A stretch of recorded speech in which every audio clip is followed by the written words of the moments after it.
नमस्कार, सवाल इंडिया का में आपका स्वागत है। बढ़ती आबादी पर रोक लगाने के मकसद से इन दिनों यूपी सरकार के जिस नीति के मसौदे की चर्चा जोरों पर है, उसको लेकर केंद्र सरकार का रुख पहले बिल्कुल उलट रहा है और बीजेपी के सांसद प्राइवेट मेंबर बिल ला रहे हैं। आपको बता दें कि दिसंबर 2020 में केंद्र ने सुप्रीम कोर्ट में हलफनामा दिया कि सिर्फ 2 बच्चों के लिए मजबूर नहीं कर सकते देश में परिवार नियोजन का कार्यक्रम स्वैच्छिक हो। यह है जो दिसंबर 2020 में सुप्रीम कोर्ट में हलफनामा दिया था केंद्र सरकार ने। केंद्र सरकार का यह आश्वासन है या हलफनामा है जिसमें वो कह रहे हैं भारत में परिवार नियोजन कार्यक्रम स्वैच्छिक है। अब 2020 से 2021 में आते हैं तो असम और यूपी 2 ऐसे राज्यों में जनसंख्या नियंत्रण को लेकर नीति बनाने की चर्चा चल रही है। जैसे कि आप देख सकते हैं क्या क्या कर रहे हैं वो भी आपको बता दें। यूपी की पॉपुलेशन पॉलिसी क्या है? सरकारी योजनाओं का फायदा नहीं मिलेगा, सरकारी नौकरियों में मौका नहीं मिलेगा, निकाय पंचायत चुनाव लड़ने पर रोक लगेगी, राशन कार्ड में 4 से अधिक सदस्य नहीं, ये सारी चीजें चल रही हैं। तो इस सब के चलते ऐसा कैसे हो सकता है कि एक नीति केंद्र की दूसरी राज्य की? तो सवाल इंडिया का है ये, क्या केंद्र की मोदी सरकार और यूपी की योगी सरकार की सोच में अंतर है? 6 महीने पहले अभी कुछ और आपने बोला, अभी कैसे 6 महीने में चीजें बदल गई? दूसरा सवाल, क्या यूपी में होने वाले चुनावों को देखते हुए योगी सरकार जानबूझकर यह कार्ड खेल रही है ताकि ध्रुवीकरण किया जा सके? यह भी एक सवाल उठ रहा है विरोधी दल द्वारा। तीसरा सवाल, या फिर जनसंख्या पर काबू पाना वक्त की मांग है और इसको सियासी चश्मे से देखना गलत होगा? यह भी एक बात कही जा रही है कि ठीक है, दिया होगा हलफनामा सुप्रीम कोर्ट में, 6 महीने में एकदम से सरकार को यह लगा कि भाई अब वो हलफनामा उस समय की बात थी, 6 महीने में बदल गए हमारे विचार। क्या इस तरीके से सोचा जाना चाहिए या ये पूर्णतः 100% राजनीति है? आइए स्वागत करना चाहते हैं हमारे मेहमानों का। सुरजीत सिंह डांग, डॉक्टर डांग, आप पूर्व मंत्री हैं और बीजेपी के नेता हैं उत्तर प्रदेश के, हमारे साथ जुड़ गए हैं। हमारे साथ राजीव राय भी हैं, प्रवक्ता समाजवादी पार्टी के, शाहिद अली नेता बसपा के, शिवम त्यागी राजनीतिक विश्लेषक और Vinod Sharma political editor Hindustan times के। आप सबका बहुत बहुत स्वागत। मैं सबसे पहले डॉक्टर सुरजीत आपसे शुरू करना चाहता हूं। ये कैसे हो सकता है डॉक्टर सुरजीत, 6 महीने पहले केंद्र सुप्रीम कोर्ट में एक हलफनामा दे जिसमें ये बोले कि स्वैच्छिक हो, कोई कानून इस तरीके से नहीं बनाया जा सकता, और अब आपके सांसद जो हैं वो प्राइवेट मेंबर बिल ला रहे हैं, आपकी सरकार जो है वो ये बिल का ड्राफ्ट ले आई, मसौदा ले आई, कुछ समझ में नहीं आ रही बात। देखिए, अभी जो उत्तर प्रदेश में हो रहा है, अब मेरे मित्र जो यहाँ हमारे साथ इस संवाद में उपस्थित हैं, अगर उन्होंने उत्तर प्रदेश की जनसंख्या नीति का एक डॉक्यूमेंट है 40 पेज का, अगर पढ़ा होगा तो बहुत अच्छी बात है। 2030 तक 28.5 करोड़ के आसपास आबादी इस प्रदेश की हो जाएगी। प्राकृतिक संसाधन सीमित हैं, खेती की जमीन या बिना खेती की जमीन जहां आप मकान बना सके, इंडस्ट्री लगा सके, अन्य काम में ला सके, कुएं बना सके, तालाब बना सके, वृक्षारोपण कर सके, वो सीमित है। और इस प्रकार से जब जनसंख्या का विस्फोट होगा तो उससे कई विसंगतियां पैदा। डॉक्टर संजीत, उन विसंगतियों पर आप अगर मुझे इजाजत दे, देखिए ये बात तो हमने कल भी सुनी, परसों भी सुनी, आप भी से हमने सुनी, ये तो कोई बहस का मुद्दा है ही नहीं कि हमको पॉपुलेशन कंट्रोल करना है। अच्छा, फिर जिसकी आप बात कर रहे हैं, हाँ, उसी की बात कर रहे हैं हम कि 6 महीने में ऐसा क्या हुआ? संसद में जो प्राइवेट बिल लाए जा रहे हैं, ना ना ना ना, वो भी नहीं, मैं कह रहा हूं सुप्रीम कोर्ट में जो हलफनामा दिया केंद्र सरकार ने, उसका यह कहना है कि आप कोई कानून ला करके नहीं, परिवार नियोजन जो है वो एक स्वैच्छिक प्रक्रिया है। फिर 6 महीने में बिल लाने की जरूरत क्यों पड़ रही है? आपको क्या लगता है कि यह स्वैच्छिक प्रक्रिया अगर जारी रहेगी तो इस देश में कहीं पैर रखने की जगह रहेगी? सवाल यह है कि हमें व्यावहारिक होना पड़ेगा ना। अच्छा, मतलब मोदी सरकार गलत है? हम हमारे सुनिए ना, अभी आज हमारे यहाँ जो बच्चों की मृत्यु दर है, नहीं डॉक्टर संजीत, मोदी सरकार गलत है, उनका हलफनामा गलत है सुप्रीम कोर्ट में, वो बढ़ती चली जाएगी अगर आप इस प्रकार से जनसंख्या का विस्फोट। 6 महीने में क्या 6 महीने में हमारी आबादी 50 करोड़ से 150 करोड़ हो गई क्या? 6 महीने में क्या बदला है, मैं ये जानना चाहता हूं। 6 महीने में बदला का सवाल नहीं है, सवाल यह है कि वस्तुस्थिति क्या है। परिस्थितियां क्या हैं? नहीं, परिस्थितियों की मांग क्या है? डॉक्टर सरजीत यही पूछ रहा हूं, परिस्थिति 6 महीने में कैसे परिस्थितियों बदल की गई? मांग यही है कि हम अगर 2030 तक 28.29 करोड़ हो जाएंगे तो प्रदेश कहां जाएगा? कहां से लाएंगे आप अन्न? डॉक्टर सरजीत, कहां से लाएंगे मैं पेयजल? आपके कहां से एक लाएंगे सेकंड, रोजगार? डॉक्टर सरजीत सारी चीजों पर हम बहस कर चुके हैं, कल भी हमने इसी पर चर्चा तो की आखिर थी। कहीं मैं ना कहीं तो हमें सिर्फ गंभीरता और से विचार सिर्फ करना पड़ेगा ना। केंद्र के हलफनामे को उत्तर प्रदेश के कानून के साथ रख करके आपसे कुछ मासूम से सवाल पूछ रहा हूं, और मेरे कुछ मासूम सवाल हैं ये। सबसे पहले तो हम अपने दर्शकों को दिखा दें, सुप्रीम कोर्ट में केंद्र का एक रुख था, दिसंबर 2020 में हलफनामा दिया, स्क्रीन पर हम पहले दिखा दें। डॉक्टर सरजीत आप भी तो रहा हूं, हलफनामा दिया। डॉक्टर सरजीत आप भी एक बार देख मैं लें। मान लेता हूं, मैं उससे इनकार नहीं कर रहा हूं, मगर जो तथ्य हैं उनको अनदेखा किया जा सकता है क्या? तो तथ्य तो उस समय भी क्या वही आप थे। चाहते हैं कि इतनी जनसंख्या 30 करोड़ के आसपास अब 2030 से डॉक्टर पहुंच जाए? सरजीत मुझे आप तो ये प्रदेश में बताइए, कहां 6 लोग महीने में खाएंगे, कहां रहेंगे, एक सेकंड, कहां उनके लिए पीने के लिए पानी डॉक्टर चाहिए, सरजीत हम खाने ना के लिए गोल अन्न गोल चाहिए। घूमेंगे, आप जो बोलना चाह रहे हैं उससे सब सहमत हैं, लेकिन मैं सरकार की प्रतिक्रिया जानना चाहता हूं। सबसे पहली बात, दिसंबर 2030 में हलफनामे में केंद्र सरकार कहती है सिर्फ 2 बच्चों के लिए मजबूर नहीं कर सकते, भारत में परिवार नियोजन कार्यक्रम स्वैच्छिक है, जबरदस्ती बार बार मैं आपको ठीक उत्तर दे रहा हूं। जनसांख्यिकीय विकृतियों की ओर ले जाती है, जबरदस्ती। एक सेकंड, 1/6 आबादी पूरे देश की रहती है। अच्छा, यानी कि यूपी की योगी तो सरकार के फैसले हमें पहले इसमें केंद्र के कहीं मोदी अग्रसर सरकार के होना फैसले पड़ेगा, से अलग तो है। देना पड़ेगा ना। ठीक है, चलिए मुझे एक तो जवाब मिल गया। डॉक्टर सुरजीत की बात से ये लगता है कि केंद्र जो बोलती है और योगी सरकार जो करती है वो अलग अलग है, और ये इतनी स्वतंत्रता है भारतीय जनता पार्टी में कि आप लोग अलग अलग नीति अपना सकते हैं। आज जो उत्तर प्रदेश में होगा वो कल को बाकी के प्रदेशों के लिए नजीर बनेगा। राजीव राय, मैं आपके पास आना चाहता हूं। और फिर दूसरी बात, ये ड्राफ्ट बिल है, ये ड्राफ्ट है, बिल नहीं है, ये ड्राफ्ट बिल है, ये एक मसौदा है। मैं सब इस समझता पर हूं, जनता की राय मांगी गई है। बिल्कुल मैं समझ रहा हूं। राजीव राय, ऐसा कैसे हो सकता है कि 6 महीने पहले, एक सेकंड डॉक्टर सरजीत, इसमें जहां कमियां हो, कोई कानून तो नहीं बन रहा है। आप और हम ही नहीं तो आधे घंटे बोलते रह जाएंगे, जरा और कुछ प्रतिक्रिया ले लें और उसके बाद मैं फिर आपके पास आता हूं। राजीव राय, कोई एक्ट नहीं बन रहा है, नहीं एक्ट तो बनेगा ना भाई, बहुत कानून का मतलब क्या हुआ? कभी ना कभी तो आप एक्ट बनाएंगे। वो कानून हम कह रहे हैं, कानून हम बनाएंगे। हाँ, तो उसी पर केंद्र सरकार कह रही है कि कानून बनाना बेकार है। उसमें लोगों की राय मांगी।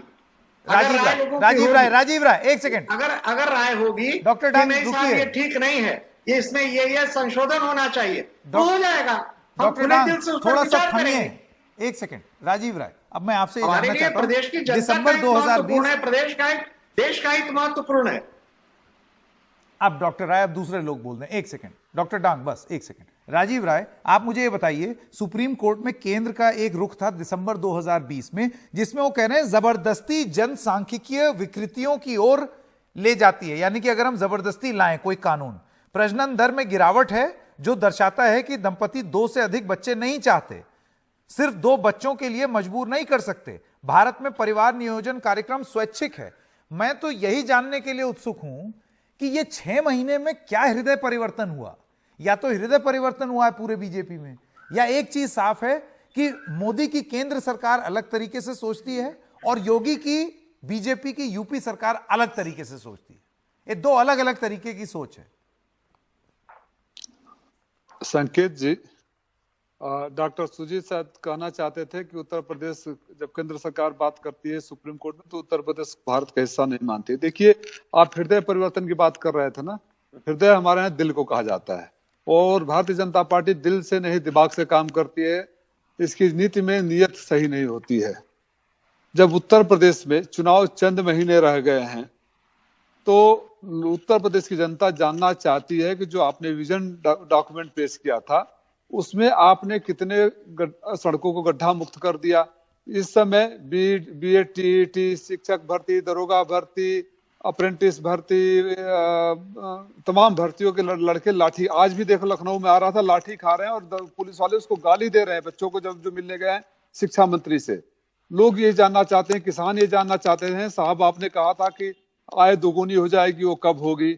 नौजवान रोजगार के बारे में चाहते हैं, हमारी माताएं बहनें चाहती है कि हमारी साड़ियों को खींचना कब बंद होगा, हमारी इज्जत आबरू कब बचेगी, विकास कहाँ गया? चलिए, ये राजनीतिक सवाल है जो कि आप राजीव राय उठाते रहेंगे।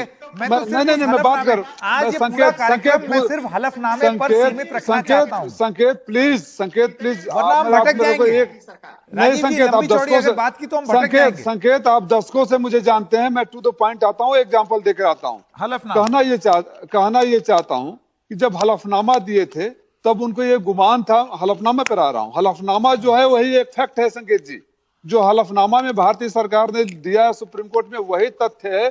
लेकिन तब उन्हें यह गुमान था कि उत्तर प्रदेश में सरकार उनकी आ रही है, 6 महीने में जो कोरोना काल में हुआ उनका दिमाग काम करना बंद कर दिया, तो ये उल जलूल किया। और अभी तो ये जनसंख्या है, आपकी स्टूडियो पर बोल रहा हूँ, रिकॉर्ड कर लीजिए, चुनाव आते आते ऐसे सिगुफे छोड़े जाएंगे कि मतदाता तो क्या पत्रकार भी भूल जाएंगे कि सवाल क्या पूछना है। इनकी नीयत पर सवाल है। अच्छा, जो फैक्ट है वही है। देखिए ठीक है, आप पैटर्न की बात, 10 सेकंड अभी और लोगों को भी बोलना है। राजीव जी एक सेकंड, ठीक है। शाहिद अली जी आपका क्या मानना है? राजीव राय कहते हैं तो शिगुफा है, इसीलिए ये बदलाव आया है, ये कोई हृदय परिवर्तन नहीं है, ये शिगुफा छोड़ा गया है। उत्तर प्रदेश के अंदर बेसिकली कोई सरकार नहीं चल रही है। हमने ये देखा है पिछले 4.5 साल के अंदर कि कानून की जब बात होती है, चाहे वो इलाहाबाद हाईकोर्ट गए ऑनरेबल सुप्रीम कोर्ट गए, ये उसके खिलाफ एक कानून बना के लाके तैयार हो जाते हैं कि साहब हमारे पास कानून बनाने की ताकत है तो हम कानून बना लेंगे। सुप्रीम कोर्ट के अंदर एफिडेविट दे रही है भारत की सरकार, भूल जाइए पार्टी की बात कि पार्टी की उसी की सरकार है। एक जब केंद्र की सरकार सुप्रीम कोर्ट में एफिडेविट दे रही है, फिर स्टेट सरकार की हिम्मत कैसे हो जाती है कि उसके बरखिलाफ कोई भी ड्राफ्ट लेके आने की। ये बेसिकली जो इलेक्शन उत्तर प्रदेश के अंदर हो रहा है, ध्रुवीकरण का आपने बिल्कुल सही बात कही। ध्रुवीकरण के लिए एक सिर्फ यही नहीं है, बहुत सारी चीजों को लाकर के सामने ध्रुवीकरण किया जा रहा है और करने की कोशिश की जा रही है।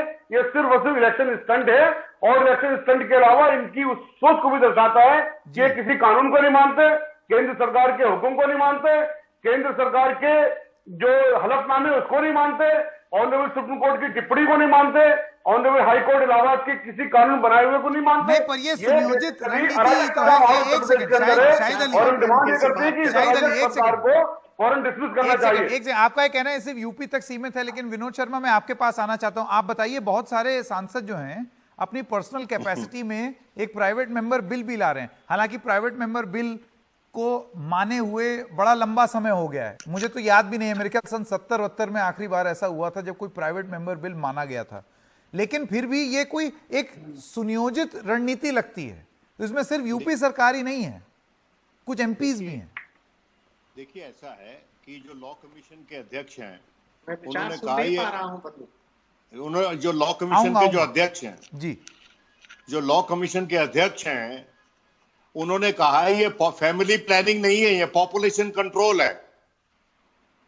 और कंट्रोल वाली सब बातें इसमें हैं कि नौकरी नहीं मिलेगी आपको, कोई समर्थन नहीं मिलेगा सरकार से उनकी स्कीमों के तहत। अब यह बात मैं बताना चाहता हूं कि यूनाइटेड नेशंस के डाटा के अनुसार और नेशनल हेल्थ एंड फैमिली के डाटा के अनुसार हमारी जो पॉपुलेशन है वो गिर रही है। हमारी जो पॉपुलेशन में ग्रोथ का रेट था जो 19 वो कम हुआ है। बिल्कुल उसी तरह से जो मुस्लिम और हिंदू के बीच में फर्क था वो भी कम हुआ है। और सबसे ज्यादा बच्चे वहां पैदा होते हैं जहां गरीब लोग रहते हैं। तो ये जो पॉपुलेशन कंट्रोल करेंगे, इसमें 83% जो अफेक्टेड फैमिली होंगी उसमें 83% हिंदू फैमिली होगी। आप देखिएगा, आगे देखिएगा होता है क्या। तो उसके चलते केंद्र का जो एफिडेविट है वो सही है, और योगी जी का जो एफिडेविट है या लॉ कमीशन के एडवाइस पे जो एफिडेविट बनाने जो प्रपोजल बनाया है उसको साइंटिफिक तरीके से देखें, आंकड़ों के दम पर। क्योंकि डेमोग्राफिक डिविडेंड के चलते चीन ने अपनी पॉलिसी बदली है, और वो जो पुराना फॉर्मूला था डांग साहब, जब ये माना जाता था कि धन वहां ही अर्जित होता है, संपदा वहीं अर्जित होती है जहां पॉपुलेशन कम होती है, वो फॉर्मूला अब रद्दी हो गया है। आज का फॉर्मूला है कि जहां पर प्रोडक्टिव हैंड ज्यादा हैं वहां पर धन ज्यादा अर्जित होता है। ये हमारा डेमोग्राफिक एडवांटेज है भारत का और यूपी का भी है। तो आप उन हाथों को अभ्यस्त करें, उनको स्किलफुल बनाएं, उनके लिए नौकरी उपलब्ध करें, अगर आपने अपनी प्रॉब्लम्स से निजात पाना है तो। चलिए, ये पॉपुलेशन कम करके आप पॉपुलेशन क्या प्रॉब्लम से निजात नहीं पा सकते। त्यागी जी, इससे पहले कि आप बोले, एक बार डॉक्टर डांग के पास वापस जाते हैं क्योंकि वो बोलना चाह रहे हैं। डॉक्टर डांग, अब आप बताइए। मैं तो फिर आज मैं सिर्फ हलफनामे पे बात करूंगा। ये क्यों नहीं समझ रहे हैं कि जमीन सीमित है, पेयजल सीमित है, ऑक्सीजन सीमित है। आप पॉपुलेशन बढ़ाते जाएंगे तो एक दिन क्या परिणाम होगा? डॉक्टर सर जी, तर्क न करें, बिल्कुल वैज्ञानिक और व्यवहारिक दृष्टिकोण से सोचें कि जनसंख्या बढ़ाने की एक सीमा है। एक खास भूखंड में आप उतनी ही जनसंख्या बढ़ा करके और रोजगार क्रिएट करें और जनसंख्या बढ़ती जाए तो बेरोजगारी बढ़ेगी कि नहीं बढ़ेगी? भूखे बढ़ेंगे कि नहीं बढ़ेंगे? अरे बीमार बढ़ेंगे कि नहीं बढ़ेंगे? आपकी गाड़ी तो एकदम यमुना एक्सप्रेसवे पे भागने लगती है कि सबकी आवश्यकता पूरी कर सके। डॉक्टर संसाधनों की भी एक सीमा है। डॉक्टर सरजीत, मैं एक सवाल पूछना चाहता हूं, मुझे ये बताइए, तो फिर केंद्र सरकार ये क्यों कह रही है कि प्रजनन दर में गिरावट आई है?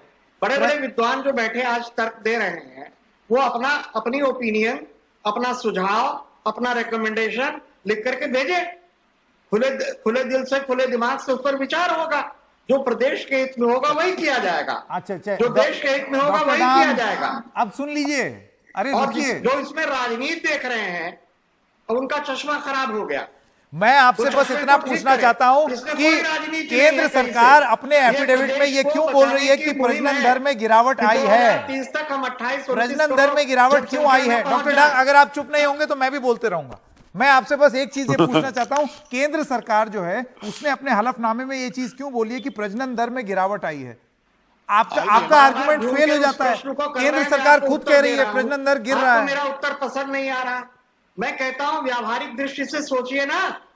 एक देश का संविधान है और उस संविधान को बहुत सोच समझ करके हमारे फोरफादर्स ने बनाया।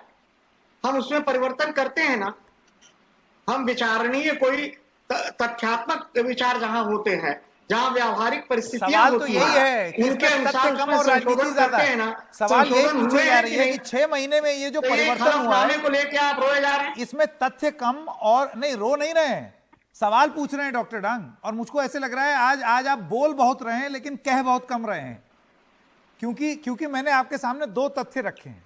और आपको मैं बार बार दोहरा रहा हूं, देश के 6ठे हिस्से की आबादी इस प्रदेश में रहती है और इसको इस क्षेत्र में, इस संदर्भ में नेतृत्व देना पड़ेगा। शिवम त्यागी, मैं आपके पास आना चाहता हूं। शिवम त्यागी, ऐसा क्यों है कि केंद्र सरकार खुद, सरकार के जो घटक दल हैं, मुख्यमंत्री हैं बिहार के, वो और तमाम जितने स्कॉलर्स हैं और जितने लोग हैं, वो बार बार यही बात कह रहे हैं कि आप कानून ला करके पॉपुलेशन को कंट्रोल नहीं कर सकते, क्योंकि बिना कानून लाए ही आप देख रहे हैं प्रजनन दर कम हो रही है।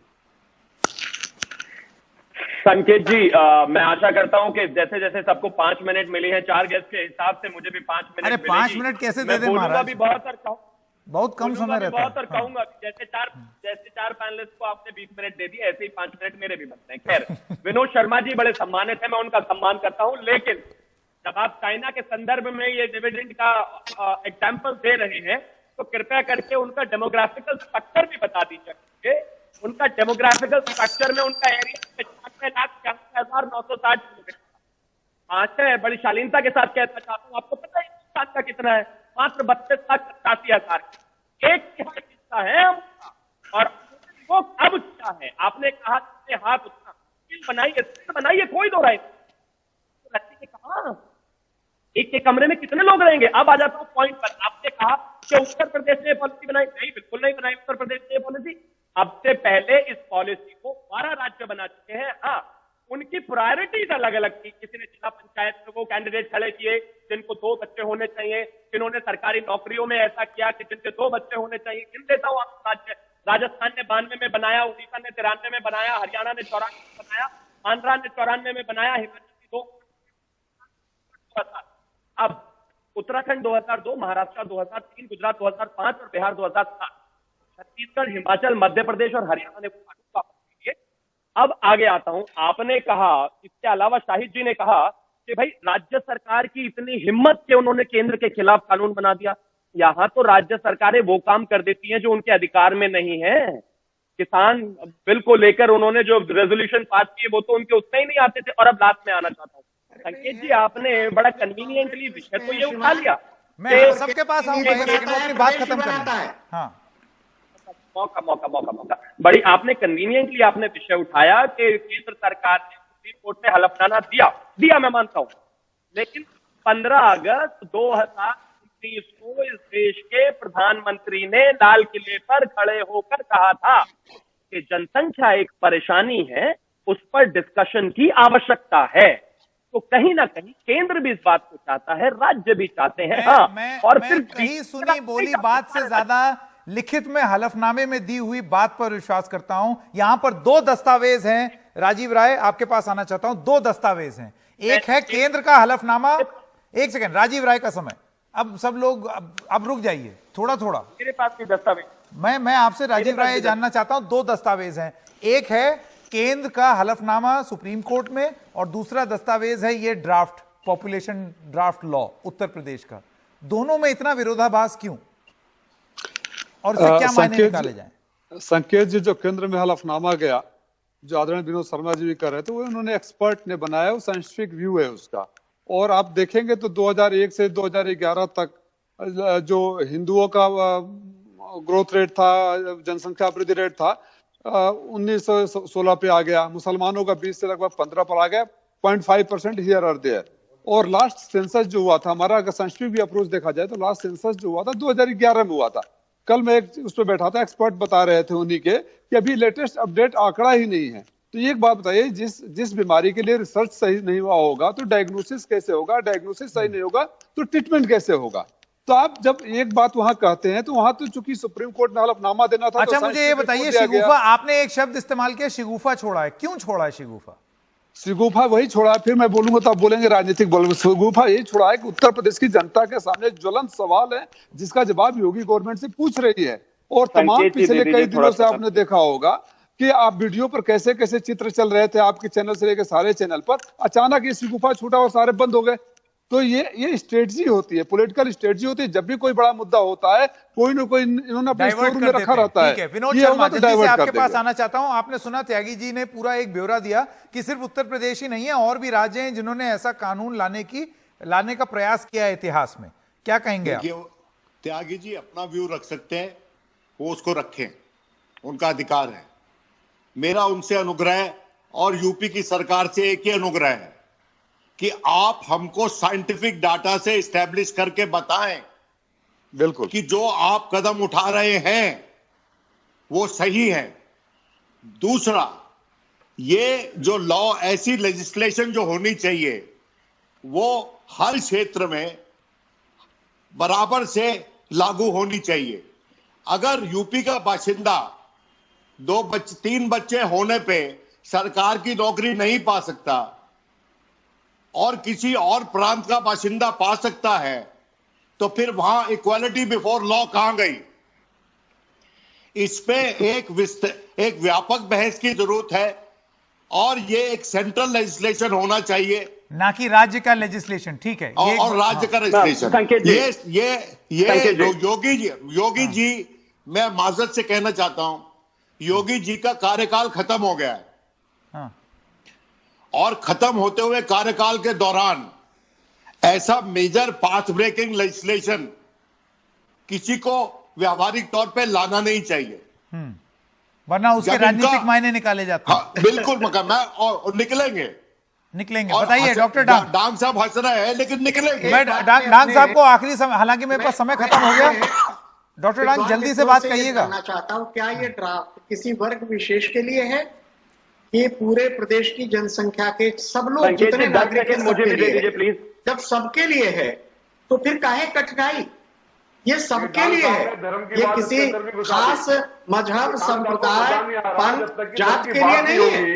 ये प्रदेश के आज बात, डॉक्टर डांग आप लाख कोशिश करें, मैं यहाँ पर ब्रेक ले रहा हूँ, ब्रेक का वक्त है यहाँ पर, आप लाख कोशिश करें या लोग लाख कोशिश करें इसको धर्म, जाति, समुदाय से जोड़ने का कि ये सबके लिए है, बड़ा सवाल यह है कि ये हृदय परिवर्तन हुआ क्यों। आज की हमारी जो बहस थी वो इसी मुद्दे पे थी कि 6 महीने पहले केंद्र की मोदी सरकार ने सुप्रीम कोर्ट में कुछ कहा और अब उत्तर प्रदेश की सरकार कुछ कह रही है। इसके मायने क्या निकाले जाए? क्या 6 महीने में बीजेपी की रणनीति बदल गई कि यकायक उनको ये एहसास हुआ कि नहीं भाई कानून तो चाहिए ही चाहिए, या मोदी सरकार अलग तरीके से सोचती है और योगी सरकार अलग तरीके से सोचती है, और ये चुनाव से पहले का शिगुफा है या नहीं?